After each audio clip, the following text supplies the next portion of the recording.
নমস্কার সবাইকে, আশা করি তোমরা সবাই খুব ভালো আছো। আজকে একটা অন্য ধরনের ভিডিও তোমাদের সামনে নিয়ে এলাম।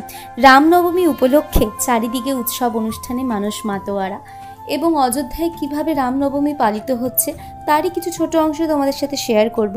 এখানে তোমরা দেখতেই পাচ্ছ রামলালার মাথায় সূর্য তিলক। এই সূর্য তিলকটি কিন্তু সায়েন্টিফিক্যালি তৈরি করা হয়েছে। তোমাদের অনেকের মনেই প্রশ্ন যে কিভাবে এটি তৈরি হলো, তাহলে তোমাদেরকে বলে দিই।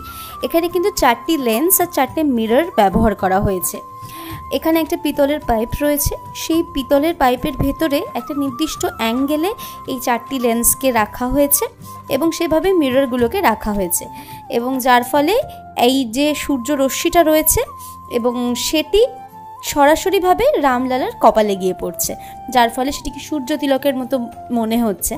এবং এই যে আলোর যে বিচ্ছুরণটা হচ্ছে সেটাকে এড়াতে এখানে পাইপ আর জয়েন্টের ভেতরে কালো পাউডারের একটা প্রলেপও দেওয়া হয়েছে, যার ফলে আলোর বিচ্ছুরণটা ঘটছে না এবং সেটা সরাসরি রামলালার কপালে গিয়ে পড়ছে এবং সেটাকে আমাদের পুরোপুরি সূর্য তিলকের মতো মনে হচ্ছে।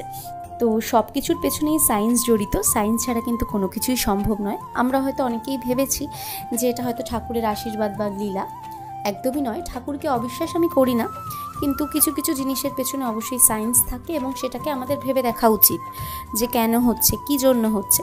তো এটাও সেরকমই একটা প্রক্রিয়া। এই সুন্দর একটা প্রক্রিয়ার কিন্তু বিভিন্ন সায়েন্টিস্টরা জড়িত রয়েছে।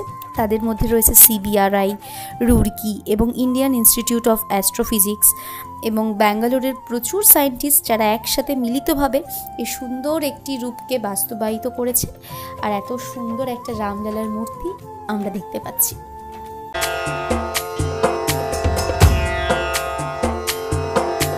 सिंदूर लाल चढ़ायो अच्छा गजमुख को, चोंदिल लाल विराजे सुत गौरी हर को, हाथ लिए गुड़ लड्डू साई सुरवर को, महिमा कहे न जाए लागत हूँ पद को।